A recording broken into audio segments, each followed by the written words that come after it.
Assalamualaikum warahmatullahi wabarakatuh. Salam rahayu, salam sejahtera selalu untuk sahabat-sahabatku semua dimanapun kalian berada, dari Sabang sampai Merauke, dari Miangas sampai Pulau Rote. Berjumpa lagi bersama saya di channel TV Abah. Kali ini kita dengarkan video Buya yang satu ini tanpa berlama-lama. Assalamualaikum warahmatullahi wabarakatuh. Selamat datang di Dialog Positif Plus. Kali ini bersama Buya Syakur. Buya, terima kasih sudah meluangkan waktu untuk diskusi. Seperti biasa, kalau ketemu Buya pasti mau dapat ilmu. Ada pertanyaan gini Buya, ini pertanyaan yang sangat banyak ditanyakan. Kenapa sih orang ada yang kaya, ada yang miskin gitu Buya? Dan rezeki ini kan ada yang dikasih banyak atau sedikit gitu. Itu sebetulnya kenapa bisa terjadi seperti itu Buya? Silakan. Hakikatnya Ini beliau bicara tentang bab rezeki ya teman-teman, bicara bab tentang rezeki dan hakikatnya menurut beliau. Ini hakikatnya ya beliau, menurut beliau teman-teman. rezeki itu dibagikan oleh Allah, bukan dicari oleh kita. Jadi gimana? Hakikatnya rezeki itu dibagikan oleh Allah, bukan kita menjemput, tapi dibagikan oleh Allah. Ya sesuka-suka dia. Firmannya ada. Bagi yang biasa perlu dalil. Inna Allah yabsutu rizqa li ibadihi may yasha wa yaqdir. Inna Allah yabsutu rizqa, Allah membagikan rezeki liman yasha, kepada siapapun yang dikehendakinya. Wa yaqdir, dan ditakar. Semuanya diukur. Ya kita juga ngasih uang sama anak-anak itu diukur dong. Kalau anak TK berapa kasihnya? Ya, nggak mungkin Ya sejuta ada gitu. paling 5.000. Ya kalau yang mahasiswa salon dokter berapa? Ya paling tidak kan 100.000 sehari. Itu kira-kira. Jadi artinya bahwa yang penting bukan bagaimana kita meminta rezeki kepada Allah. Malah saya menganjurkan sebaiknya lebih penting sebelum Anda minta pada Allah, persiapkan dirimu bagaimana supaya layak diberi. Persiapkan dirimu bagaimana layak untuk diberi. Persiapkan dirimu bagaimana untuk layak diberi. Salah satunya mempersiapkan diri untuk layak diberi adalah kepercayaan. Cuman satu teman-teman. Karena poin yang paling saya tangkap dari pembicaraan beliau itu adalah kepercayaan. Kalau kita sudah dipercaya sama bos, ya pasti lancar. Apalagi kita dipercaya sama Allah, jauh mungkin lebih lancar. Oke, kita lanjut teman-teman ya. Intinya layak diberi gitu. Iya dong. Iya. Nanti kita nggak mencari juga, Allah kasih kok. Oke. Nah, semua yang jadi persoalan, orang diberi rezeki, tidak mencari rezeki. Nah, Orang diberi rezeki, tidak mencari rezeki. Maksudnya gimana ya? pertanyaannya adalah orang macam mana yang dicari rezeki itu? Tentunya ya orang yang punya inisiatif dong. Kalau orang nggak punya inisiatif, kalaupun duit ada nggak bakal dipakai. Iya. Ya pasti uang itu akan mencari orang yang punya inisiatif. Gitu. Nah, kalau misalnya kan ada sering nih di Quran tuh ada kata-kata mayasya gitu ya Bu ya. Apa ya, yang Allah kehendaki gitu. Iya. Terus kebanyakan mindset tuh nunggu jadinya Bu ya. Ya udah nunggu dikehendaki Allah aja gitu kan, padahal kalau berkaitan gini kan Ya, gimana tuh? ya memang iya. Di dunia ini tidak mungkin ada sesuatu terjadi tanpa kehendak Tuhan. Oke. Sehingga daun kering pun akan jatuh. Coba kita ulang sedikit lagi ya tadi. Jadi ada orang yang cuma menunggu rezeki dari Allah, dan beliau mengatakan memang iya. Coba kita ulang lagi ya. Kalaupun duit ada nggak bakal dipakai. Iya. Ya pasti uang itu akan mencari orang yang punya inisiatif. Gitu. Nah, kalau misalnya kan ada sering nih di Quran tuh ada kata-kata mayasya gitu ya Bu ya. Apa ya, yang Allah kehendaki gitu. Iya. Terus kebanyakan mindset tuh nunggu jadinya Bu ya. Ya udah nunggu dikehendaki Allah aja gitu kan, padahal kalau berkaitan gini kan Ya, gimana tuh? ya memang iya. Di dunia ini tidak mungkin ada sesuatu terjadi tanpa kehendak Tuhan. Memang iya. Karena ini bicaranya tentang syariat tentang hakikat teman-teman. Jadi memang iya, sesungguhnya rezeki itu memang dihantarkan oleh Allah atau diberikan oleh Allah. Jadi kalaupun kita menjemput, walaupun memang belum waktunya, kalau belum waktunya nggak bisa. Jadi hakikatnya memang iya. Kita lanjut teman-teman.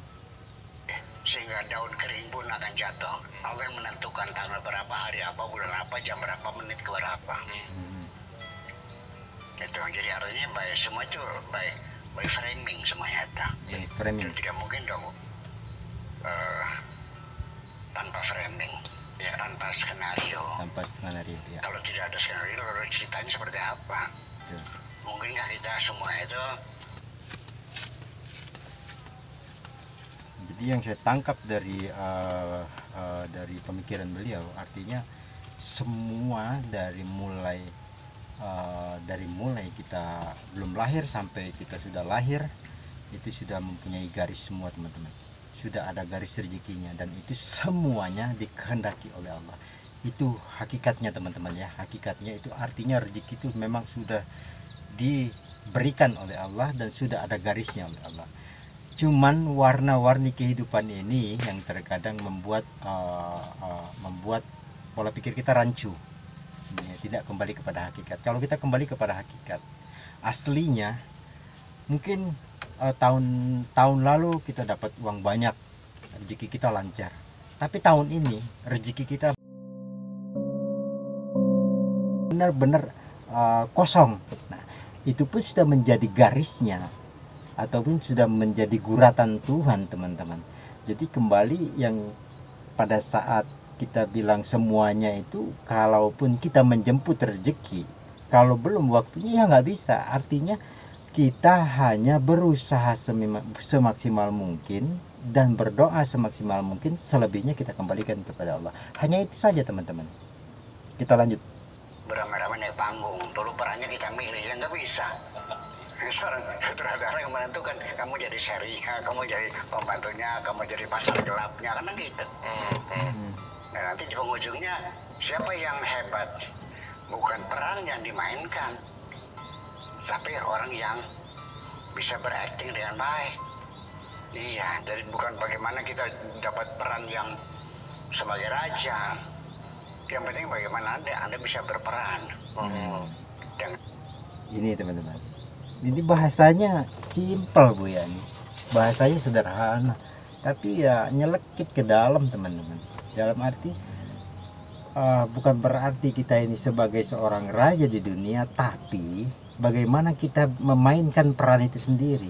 Kalau memainkan peran itu sendiri berarti kembali kepada perkataan yang saya bilang dari awal, tergantung bagaimana kita menjaga kepercayaan hidup ini kepada Allah. Maka insya Allah akan terjadi kepercayaan kepada manusia secara baik, terjalin secara baik. Jadi kalau kita memainkan peran di dunia ini dengan baik, yaitu dengan baik itu menurut hemat saya teman-teman ya, ini opini saya, menurut hemat saya kita menjaga kepercayaan itu sebenarnya. Tapi tidak gampang ya, itu hanya gampang diucapkan tapi belum tentu bisa diterapkan secara keseluruhan. Tidak gampang juga. Oke, kita lanjut teman-teman. How to be the best actor.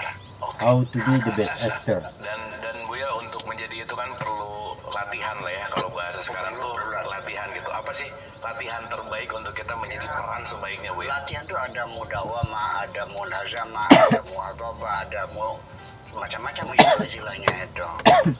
Yang pada akhirnya ya bagaimanapun ya kita mulai melatih diri kita dengan yang paling mudah aja dulu. Nah, melatih diri ini bagaimana? Beliau memang tidak membuka secara rinci dan secara mendetail. Tapi kalau yang saya tangkap teman-teman, kita mulailah dari kepercayaan. Bagaimana kita menjalani hidup ini, memulai menjalin kepercayaan dari setiap warna-warni kehidupan. Maksudnya apapun yang kita lakukan, yang kita hadapi, yang kita temukan di dalam kehidupan, maka yang kita jaga adalah kepercayaan. Itu yang paling inti menurut saya, karena bila mana kita sudah mampu menjaga kepercayaan itu, maka insya Allah Tuhan juga akan menitipkan rezekinya kepada kita mungkin lebih daripada biasanya teman-teman, karena sudah terjalin kepercayaan yang kuat di antara kita dengan Tuhan. Tidak beda jauh kalau kehidupan itu, kalau sudah kita dengan majikan kita sudah percaya seutuhnya, yaitu akan terjalin sebuah the best actor, itu kata beliau teman-teman. Oke, kita lanjut. Yang paling mudah itu dia bersabar. Bersabar ya? Iya, paling mudah. Itu paling mudah ya? Iya. Paling mudah Kalau bersabar sulit, teman-teman. Oh, Itu paling mudah. hanya satu orang, inaukana abdan syakura, hamba yang bersyukur Nabi Muhammad. Wow. Ya, dan jumlahnya sedikit, bersama kan sedikit sekali yang bersyukur sama Allah. Iya. Ya, jadi begini, Sangat ketika sedikit teman-teman. Anda punya uang 10.000, tega nggak nyumbang orang 1.000? 1.000 gitu ya? Ya, 1.000. Ya, Enggak. kecil. Berapa persen tuh? 10%. 10%. Kalau Anda punya uang 10 triliun, tega nggak nyumbang orang 1 triliun? Enggak Beda mungkin kan? lah. Yang hebat jadi orang yang miskin apa yang kaya, yang dermawan tuh. Iya. Dia miskin tapi dermawan. Iya, jadi tidak semudah itu. Betul. Oke, jadi makanya kalau kita ingin jadi dermawan, latihlah diri Anda sebelum Anda kaya. Latihlah diri Anda sebelum Anda kaya. Jadi artinya mau dalam kondisi keadaan kita dalam keadaan punya uang ataupun tidak punya uang, kita tetap melatih diri, dan itu juga kepercayaan teman-teman. Ujung-ujungnya kesimpulannya adalah kepercayaan. Jadi rezeki yang kita punya dalam bentuk uang Tuhan titipkan dan kita berikan lagi kepada yang berhak, itu juga kepercayaan teman-teman. Cuman warna bahasanya saja, cuman yang saya tembak inti daripada pembicaraan ini adalah ke sana teman-teman. Lanjut. Misalnya saya baca dulu, membiasakan diri. Segala sesuatu kalau sudah terbiasa kita menjadi bisa kok. Nah, makanya jadi ketika Allah melatih kita, memberi pelajaran kepada kita, jalani saja dulu musibah, bencana, kesulitan, tantangan, rintangan dan sebagainya, hadapi dulu dan selesaikan Adem dulu. ya teman-teman. Itu Kalau ngaji Allah Buya. berikan rintangan hamba tentu sebagai pelajaran. Jadi bedanya apa sih belajar dari kehidupan dan belajar dari sekolah? Kalau kita belajar dari kehidupan, oleh Allah kita diuji dulu. Diuji dulu. Setelah diuji, kita mendapatkan pelajaran. Itu kalau dari Allah Tapi teman-teman. kalau di sekolah kita belajar dulu, baru ujian, baru di akhir tahun baru kita diuji gitu. Betul. Pilih mana ya sama aja sih, bolak-baliknya sama, yang penting pelajaran. Iya. Makanya ketika kita menghadapi kesulitan, nggak usah keluh kesah, jalani saja itu sebagai untuk nambah pelajaran. Jadi beliau memberikan pesan, kalau kita dalam keadaan kesulitan, apapun itu kesulitannya, sulit apapun, maka jalani saja dengan rasa syukur teman-teman. Nah, menjalani dengan rasa syukur itu ada faktor kesabaran dan faktor kepercayaan teman-teman. Di mana faktor kesabarannya? Kita menjalaninya dengan rasa syukur. Faktor kepercayaannya kita kuat, kokoh, tidak berpikir neko-neko atau tidak berpikir yang buruk-buruk.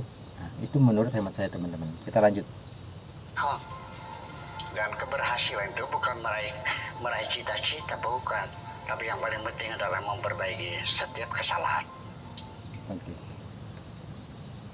Habis teman-teman. Nah, jadi yang paling penting intinya bukan tujuannya teman-teman, tapi adalah prosesnya. Prosesnya inilah yang menjadi ujung tombak di mana terjalinnya rasa sabar, terbentuknya rasa sabar, terwujudnya kepercayaan antara kita dengan Tuhan. Videonya singkat teman-teman, tapi isinya padat. Saya akhiri sampai di sini dulu. Mudah-mudahan bermanfaat. Wassalamualaikum warahmatullahi wabarakatuh.